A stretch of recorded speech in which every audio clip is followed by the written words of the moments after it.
అందరూ నీకు ఇచ్చినటువంటి ఆ దానాలు నువ్వు తీసుకున్నావు, కానీ ఈ గడప దాటి మందిరంలోనికి రాలేకపోయావు. ఈ గడప దాటి మరి ప్రభువును స్తుతించలేకపోయావు. మందిరము బయట ఉన్నావు, కానీ మందిరంలోనికి వెళ్ళడానికి నీకు అవకాశం ఉన్నను, మరి దొర్లుకుంటా వెళ్ళి నువ్వు దేవుని ప్రార్థించే పరిస్థితి ఉన్నను, ఆ మందిరాన్ని దాటలేదు. ఆ వచ్చేటువంటి వెండి బంగారాలు తీసుకొని నీకు సంబంధికులు ఇన్ని రోజులు బ్రతికారేమో.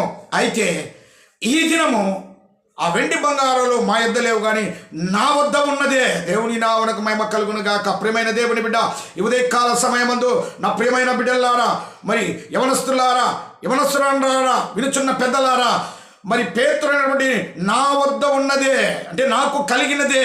నీకేమి కలిగి ఉన్నావు ఈ ఉదయకాల సమయంలో? పేతురు అంటున్నాడు, నాకు కలిగినదే నీకు ఇచ్చుచున్నాను. మరి నువ్వేమి కలిగి ఉంటున్నావు? ఏమి కలిగి ఉండి మరి నువ్వు ప్రార్థన చేయగలుగుచున్నావు? నాకు కలిగినదే నీకు ఇచ్చుచున్నాను. ఏంటనగా యేసు నామమున నీవు లేచి నడువుమని అతని కుడి చేయి పట్టుకున్నాడు. దేవుని నామమునకు మహిమ కలుగును గాక.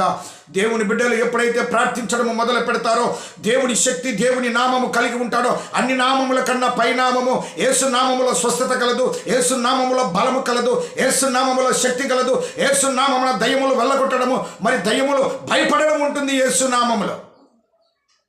ఎప్పుడైతే నాకు కలిగినది యేసునామం, అంతకు మించి మా వద్ద ఏమీ లేవు. నువ్వు ఆశించినట్లు, మమ్మల్ని భిక్షం అడిగినట్లు నువ్వు అడిగావు కనుక, ఒకవేళ ఇన్ని దినాలు పోయిన సమయంలో, వీరు వెళ్ళే సమయంలో అడిగాడో లేడో, ఈ దినము ఆ మధ్యాహ్నం 3 గంటల సమయం అనగా సర్వ మానవాళికి యేసుక్రీస్తు ప్రభుల వారు శిలువ మీద ఉండి మోక్షము ప్రసాదించిన సమయం, సర్వ మానవాళి యొక్క పాపమును జయించి అపవాది కోరలను త్రుంచి ఆయన మరణము నుండి మానవాళికి మోక్షము ప్రసాదించిన సమయం, ఒక కుంటివానికి విడుదల కలగజేసే సమయము, అదే వారు ఎన్నుకున్నారు. దేవుని నామమునకు మహిమ కలుగును గాక.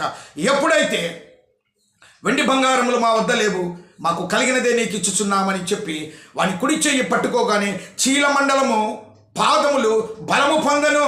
ఇంతవరకు చలనం లేని కాళ్ళు, కదలలేని కాళ్ళు, పక్కకు నడవలేని పరిస్థితి, మందిరము బయట ఉన్నను కనీసం కొద్దిగా జరగలేని పరిస్థితి, ఉన్న చోటునే అలాగనే అన్ని తన దినచర్యలు చేసుకునేటువంటి పరిస్థితి ఆ బిడ్డకు, లేక కుంటి యొక్క పుట్టుకతో కుంటివాడైనటువంటి ఆ భక్తికి ఉన్నటువంటిది. చీలమండలములు అనగా ఆ పాదములకు సంబంధించినటువంటి నరములు, ఆ యొక్క పాదములు కూడా బలము పొంది వాక్యం తెలియపరుస్తుంది. వాడు వెంటనే దిగ్గున లేచి నడిచాడు. దేవుని నామమునకు మహిమ కలుగును గాక. యేసు నామములో శక్తి బలహీనపడిన నీ శరీరాన్ని బలపరుస్తుంది.